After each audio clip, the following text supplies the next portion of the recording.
Bismillahirrahmanirrahim. Assalamualaikum warahmatullahi wabarakatuh. Selamat datang di channel Sapan Tawakal. Temanya adalah maraknya kehidupan yang di zaman modern ini, hingga orang akan sulit untuk mencapai suatu kesuksesan. Karena dari Bapak Andre Ramdan terkait dengan hal ini ya. Ya, terima kasih ya. Assalamualaikum warahmatullahi wabarakatuh. Ya, ini tema ini menarik sekali ya, saya rasa, karena ini banyak terjadi sekarang ini, kasus-kasus seperti ini terjadi di masyarakat kita. Yang pertama, karena kurangnya rasa syukur sebenarnya. Syukurnya itu yang tidak ada. Ketika kita bisa mampu mensyukuri sesuatu, ya kita melirik dari ayat Al-Quran surat Ibrahim ayat ke-7 gitu ya.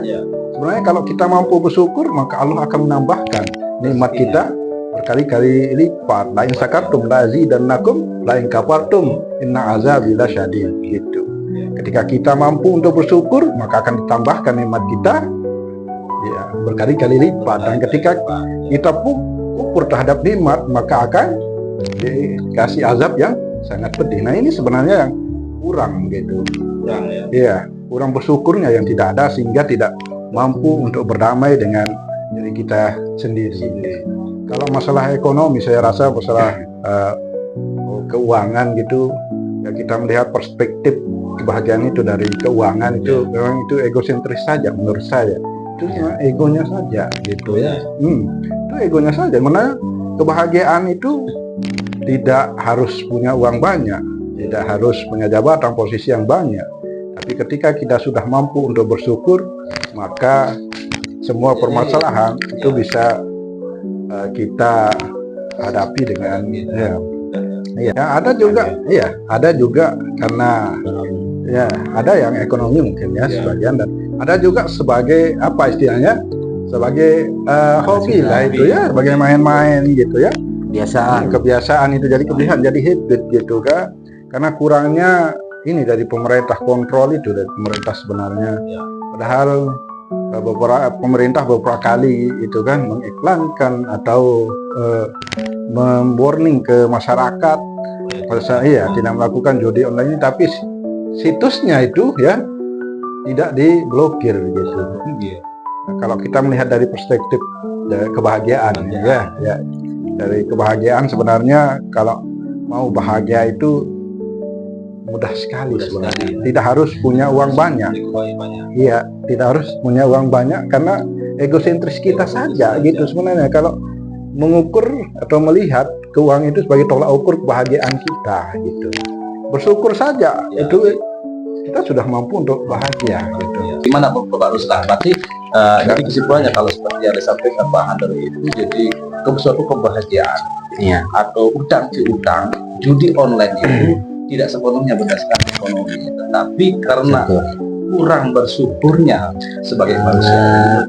Ya, kalau menurut ini filsafat kenyataan dan kehidupan ya, rasa syukur itu akan muncul ketika merasa dirinya sudah merasa cukup atau merasa memiliki lah. Nah, ini kalau sudah merasa cukup, merasa sudah tidak perlu ada, sudah tidak ada tanggungan, tidak ada beban kiri kanan, otomatis rasa syukur itu pasti akan ada pada diri seseorang. Berarti rasa bersyukurnya kita itu belum terjadi ya. Berarti ketika kita orang melakukan judi online, ketika orang melakukan utang piutang, berarti untuk bersyukur itu belum bisa kita ciptakan gitu, karena kita belum puas, belum ada sesuatu yang kita kalau sudah syukuri. merasa mapan,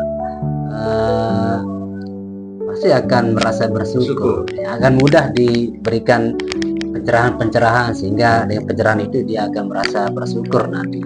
Kalau belum merasa mapan, walaupun sebanyak apapun nasihat atau pencerahan, maka rasa syukur itu akan sulit diterima ya, karena memang belum mencukupi. Ini kan saja, dari segi pandangan filsafat kehidupan hari ini. Nah, ini sebenarnya perspektif yang salah ini tentang memandang kebahagiaan gitu, bersyukur.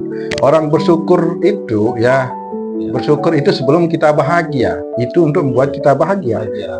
Kalau kita misalnya kalau kita mau bersyukur setelah bahagia, makanya itu sudah tidak akan pernah bisa bahagia.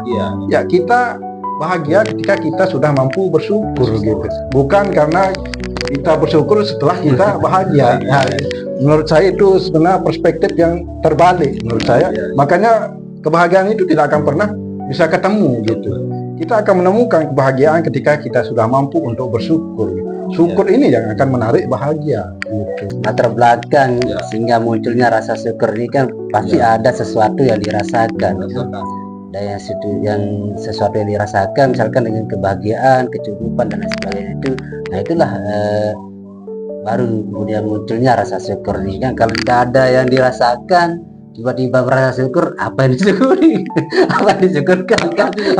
Harus ada sesuatu yang dirasakan lah kan. Oleh Pak Andri itu, Pak itu kan bersyukur itu seperti yang sudah disampaikan dalam Al-Quran kan tadi begitu. Ya memang di dalam ada atau tidaknya kita sesuatu yang kita rasakan itu asalkan kita sudah menciptakan rasa syukur itu dulu. Nah nanti mungkin ini saya tangkap nih dari pikirannya Pak Andri. Yang penting kita bersyukur dulu.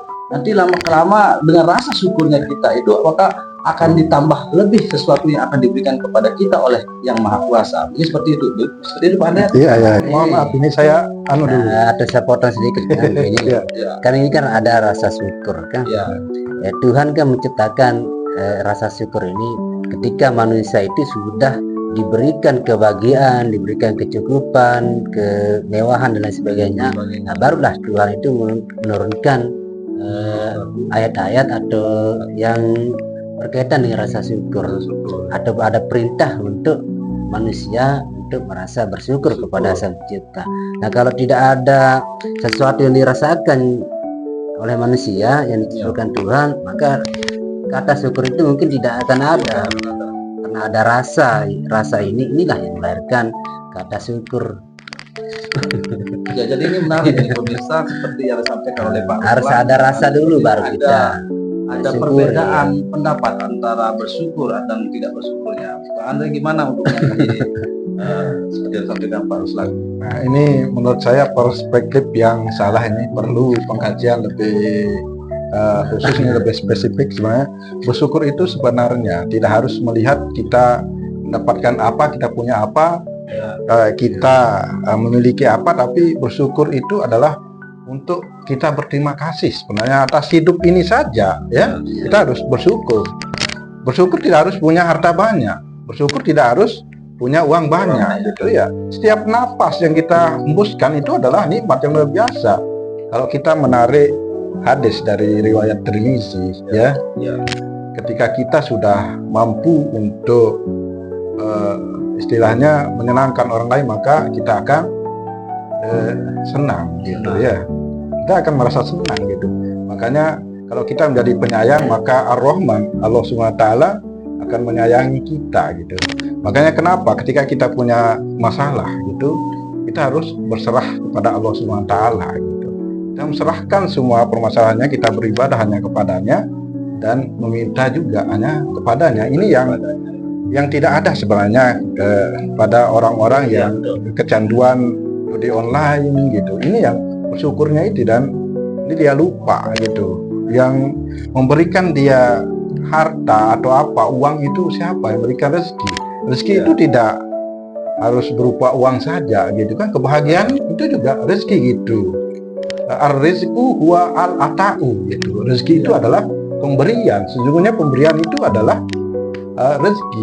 Iya, rezeki itu adalah pemberian gitu. Sejatinya rezeki adalah pemberian gitu. Makanya kita harus beribadah hanya kepada Allah SWT dan meminta juga hanya kepadanya. Nah, ini yang perspektif yang ini yang dilontarkan oleh saudara Bapak Ruslan ini ada. Kalau itu saya menganggapnya itu sebagai filsafat materialistik. Jadi pemirsa, seperti apa yang disampaikan oleh Bapak Ruslan dan Bapak Hendri ini ilmu yang benar-benar luar biasa kalau menurut saya. Semoga ini video ini bermanfaat untuk teman-teman. Teman-teman jangan lupa untuk like, subscribe agar channel ini menjadi berkembang. Saya Sapan Tawakal. Wassalamualaikum warahmatullahi wabarakatuh.